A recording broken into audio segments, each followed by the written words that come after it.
So, in our last lecture, we have finished here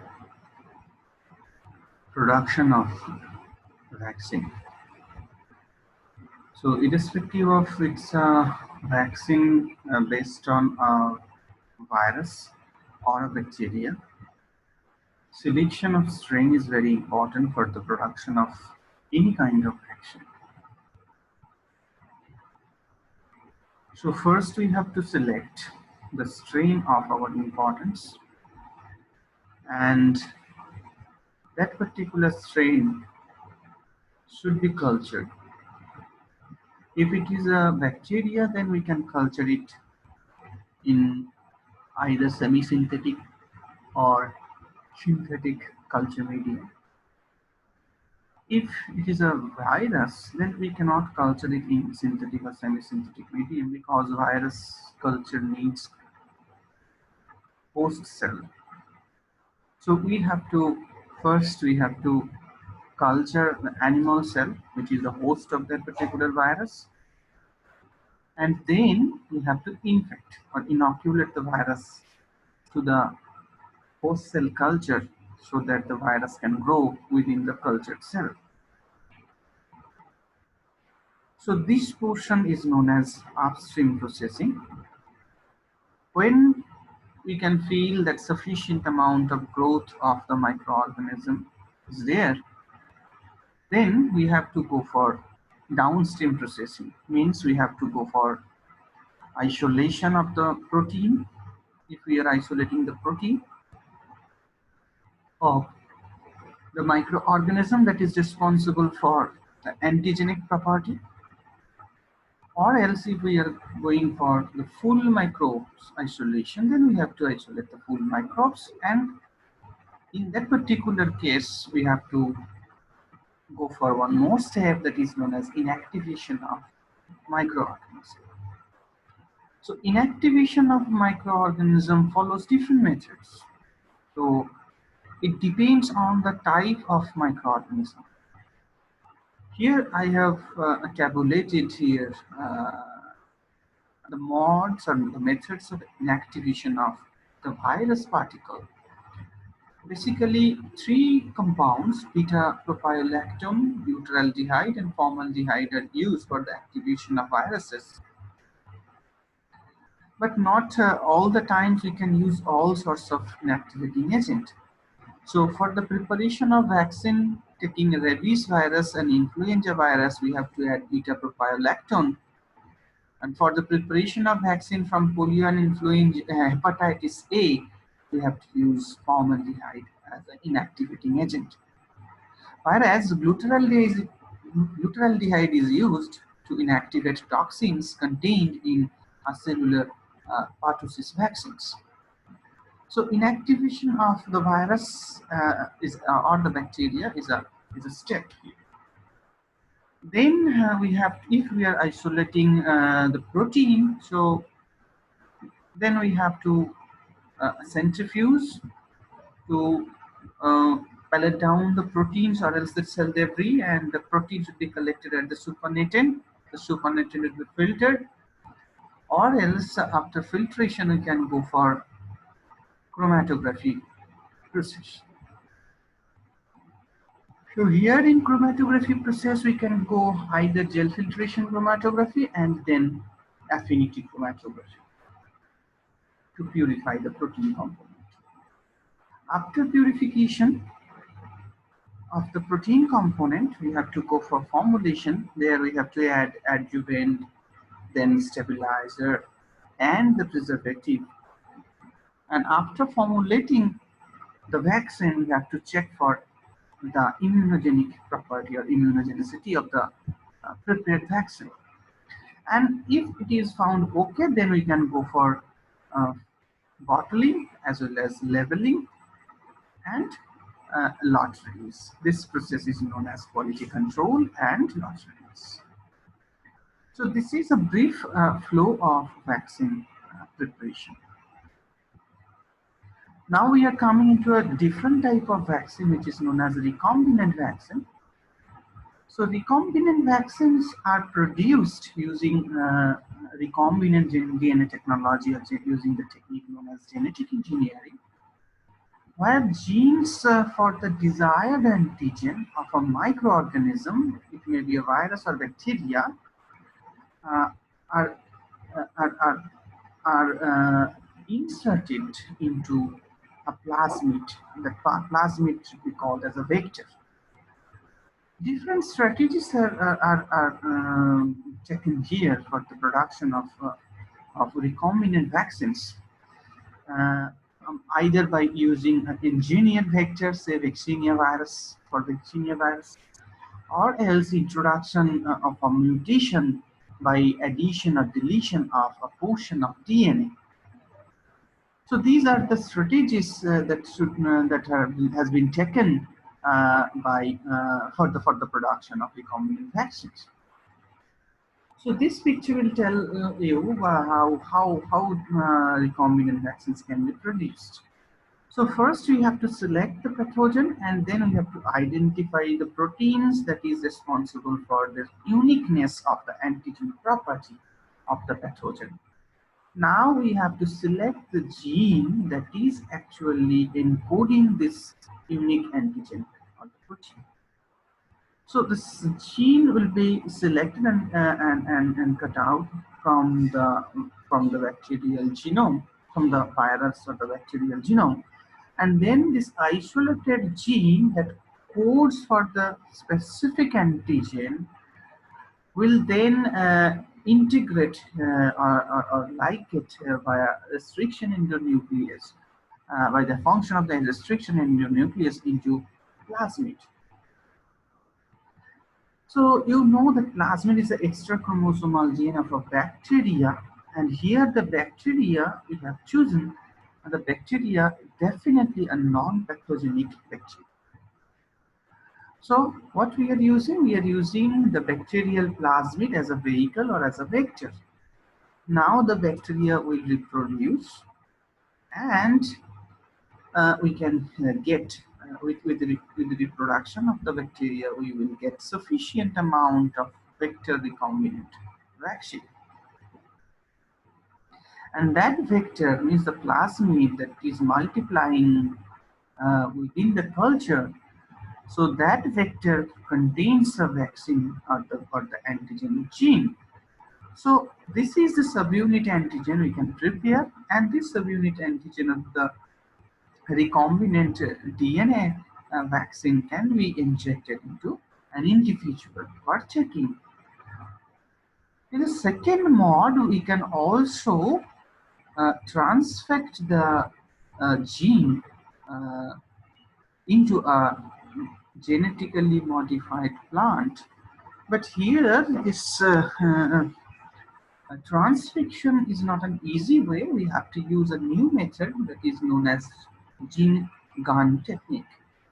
So here, a gun type of instrument is used, but the vehicle is the nanoparticles, and these nanoparticles are either silver or tungsten nanoparticles, having the size is around 20 to 30 nanometer. So first we have to prepare this nanoparticle of either silver or tungsten. Then these nanoparticles will be wrapped by 100 to thousands molecules of short DNA sequences or the gene, and this gene encoded, encapsulated silver or tungsten nanoparticle will be shotgun by using this gene gun method, and this will direct the plant cell nucleus. So we can directly target the plant cell nucleus and inject the gene into the nucleus of the plant cell. So now this gene will extrapolate there, will encode the protein, so we can get the protein via ingestion of the GM plant, and we can get the vaccine within ourselves. So this is not that the method is not like we have to inject subcutaneously or intramuscularly. The third method is a modified method, is a modified for expression in the host, and the DNA is injected, DNA vaccine is injected uh, into the host via this gene guide. So this is the method for the preparation of recombinant DNA vaccine. Now we are coming into a particular section, different section, that is DNA vaccine. So DNA, what are DNA vaccines? Vaccines that contain DNA that codes for the specific protein, means the antigen from the pathogen. So we are isolating the DNA, and the DNA is injected into the host cell, and this DNA, after entering into the host cell, uses the DNA to synthesize a protein, and this protein has the antigenic behavior or antigenic property. So technique for protecting an organism against disease by injecting it with genetically engineered DNA to produce an immunological response within the host. So this is the definition of DNA vaccine. Now, nucleic acid vaccines or DNA vaccines are experimentally proved and applied to a number of viral, bacterial, and parasitic diseases. And also, nowadays, scientists are trying these DNA vaccines for the treatment of different type of tumors and cancer. So, they are applying it in tumor model also. Now, the question is how this DNA vaccine works, or else the mechanism of DNA vaccine. A DNA vaccine intended to uh, induce an adaptive immune response or acquired immune response needs to encode an antigen as well as an adjuvant. So the according plasmid DNA, here you can see this is the plasmid DNA, pDNA, plasmid DNA is applied either systematically or topically. That is by intramolecular injection, intramuscular injection, and transfected. This will transfect this DNA after entering into the muscle cell or else into the skin cell. So they transfect within the keratinocytes or the myocytes and expresses transgene and release derived peptide or else the protein via exosomes or apoptotic bodies. So here you can see this DNA is transfected here either in keratinocytes or else in myocytes, means muscle cells. Now they will encode some proteins. This red one is at the proteins, and the proteins are coming out by the process by the vesicles are called exosomes or else in the form of apoptotic body. So this material is endocytosed by immature dendritic cells. Here you can see they are endocytosed by this immature IDC, immature dendritic cell. So they have this IDC have endocytosed this antigen or the protein, which subsequently uh, present antigen preferentially via major histocompatibility complex type 2 molecules and interact with the CD4 T cells, that is the helper T cell, in draining lymph nodes. So now they are coming here to the lymph node. Okay, from vessels, blood vessels to the lymph node. So direct transfection of antigen-presenting cells, including the immature dendritic cells, results in endogenous transgene expression and hence parallel presentation via MHC, MHC. So parallel presentation here, parallel presentation via this APCs by the two type of MHC molecule, MHC1 and MHC2, yielding both, sorry, yielding both CD8 plus, means cytotoxic T cell as well as helper T cell. So that response goes in parallel.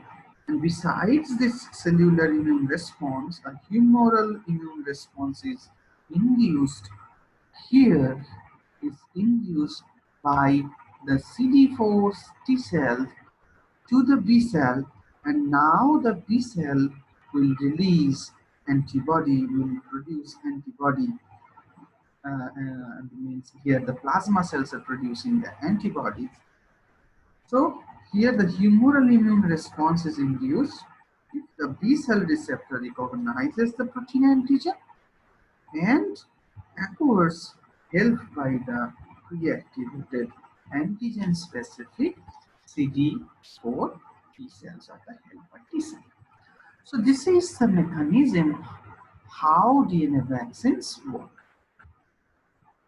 Now there is a difference between recombinant DNA vaccine and simple DNA vaccine. So DNA vaccines are vaccines which use fragments of DNA, whereas recombinant vaccines are vaccines that carry a recombinant DNA molecule or a vector.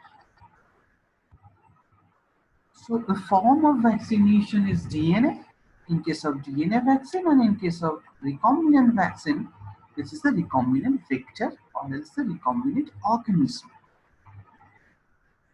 So here in DNA vaccine, we are not applying genetic engineering or recombinant DNA technology, but to prepare recombinant vaccine, we must use recombinant DNA technology or else genetic engineering. So this is a brief difference between the two types of vaccines. Now the question is that why there is a need to form recombinant peptide vaccine. So there are two types of recombinant vaccine, DNA and peptide vaccine. Now the question is, what is the need?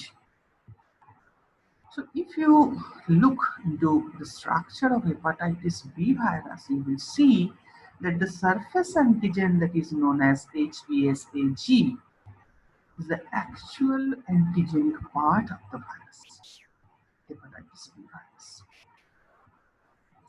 And there are few viruses that you cannot grow these viruses in simple tissue culture. So that viruses can only be grown using embryonated egg or fertilized egg. So those kind of viruses that cannot be grown in a tissue culture to produce a protein is very difficult. So constant supply of plasma from infected individual is also some serious limitations. Therefore, efforts have been made to produce hepatitis B surface antigen by recombinant technology. And the second one is the second serious limitation is they are highly immunogenic particle. So when isolated from infected persons and used as a vaccine, so this is very dangerous as because of high immunogenic.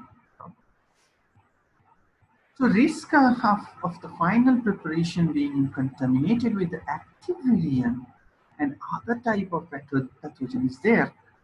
So to remove these risk factors, so to remove these serious limitations, recombinant protein vaccine has been developed. Now, how this recombinant protein vaccine, recombinant peptide vaccine has been developed? It is the procedure. So first we have to identify the pathogen. After identification of the pathogen, we have to identify the antigenic peptide or the antigenic protein. And when we have identified the antigenic protein, then we have to identify which portion is the epitope of that particular protein.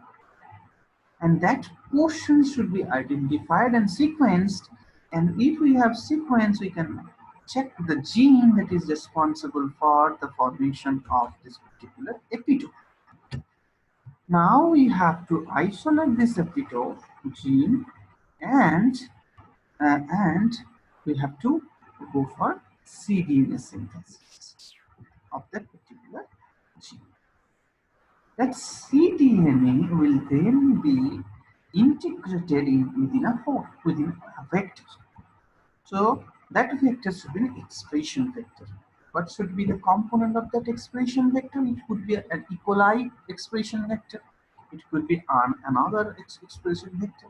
But that expression vector should have few components, means the gene, apart from the gene, it should have some origin, some promoter, poly A tail, and some marker gene.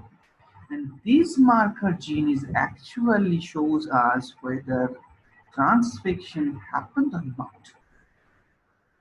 Whether transfection has happened or not. So then the expression vector will be transfected into, so if it's an E. coli, so we have to transfect this gene, this vector along with the gene of epitope with the E. coli, and then we will culture either solid or else in liquid medium. Then we have to plate that. In here, the plate medium will be some different. It's not a simple medium. We have to use some antibiotic supplemented medium. Say, in our expression vector, we have inserted the ampicillin resistance gene. So now we will add the required amount of ampicillin into the culture medium, solidify, let it solidify, and then we'll culture it. So the microbial colony is developed within the 24 hours or 48 hours. So these colonies or these bacteria are ampicillin sensitive. So previously they are not ampicillin sensitive, but now they are ampicillin sensitive, means the expression vector that carries this ampicillin resistance gene has inserted into those E. coli cell, transfect into those E. coli cell, and now they are expressing and they are actually responsible for this antigen resistance property of this particular bacteria. So this gene we will use as a marker gene, okay, to identify whether it has been transfected, it has been cloned or not. So if you have selected the recombinant microorganism or recombinant bacteria, now you have to express the protein using liquid medium. So the proteins will be produced within the bacterial culture. They are the recombinant peptide, and the next step is to purify these recombinant proteins or the peptides, because in the culture medium, liquid culture medium, we can get different type of proteins. The proteins may be native protein or it may be recombinant protein. So we have to separate this using chromatography technique and subsequent washing. Then we will elute the protein and we will get the protein that may be his-tag protein. Mostly there may be his-tag protein, maybe GST tag protein. So we can get the protein. Then we will check the immunogenicity of the isolated and purified protein into some laboratory animals. This may be a rabbit, this may be hamster. And if it is okay, then we can recommend it for injecting as in the form of vaccine. So this is how the process of recombinant peptide vaccine can be prepared. So this is a simple flow diagram. Now the question is where we are. So far, most of the work on DNA vaccines, recombinant protein vaccines have been done in mice, where they have proved able to protect them against tuberculosis, against severe acute respiratory syndromes, SARS, smallpox, and other intercellular pathogens. Now, few vaccines are under clinical trial. But we have some worries. What are the worries? Delivery of the DNA to cells is still not optimal. It is still under suboptimal conditions, particularly in case of larger animals like human. So the possibility that exists with all gene therapy that the vaccine's DNA will be integrated into the host chromosome and will either turn on oncogenes or turn off the tumor suppression gene or maybe mutate the proto-oncogene. So it will develop cancer. It may develop cancer if they will express the oncogene, if they will turn off the proto-oncogene as well as the tumor suppression gene, then there is a chance or probability of getting cancer, the development of cancer into the host body. So this is the biggest worry with the DNA vaccine. We have to work on that. We have to be more specific. So vaccines for today's society, there are different type of vaccines. Some vaccines are related to poverty, means cholera, dengue, hepatitis A, B, E, influenza, Japanese encephalitis, malaria, etc. Rotavirus, salmonella. Some are emerging infections like AIDS, anthrax, avian influenza, cholera, diphtheria, dengue, Ebola, etc. SARS also is there. Some are travelers, the cholera, dengue, Japanese encephalitis, hepatitis A, B, and malaria. Some patients with chronic disease like uh, Ross sarcomavirus infection, flu, then cytomegalovirus infection, Pseudomonas infection, parainfluenza, TB. These are chronic diseases. And the last one is the therapeutic importance of today's world is the immunotherapy or therapeutic vaccines to combat against different type of cancers, autoimmune diseases like rheumatoid arthritis, Alzheimer, chronic infections like hepatitis B, C, HPV, and HIV infections, some metabolic disorders like seizures, like epilepsy, allergic reactions, and drug reaction. So we need these kind of vaccines, and this is the demand of today's society. So progress has been made uh, for the production of HIV vaccine and is under clinical trial since 1990s. And you can see that VaxGen USA has gone for trial as well as HVTN 505.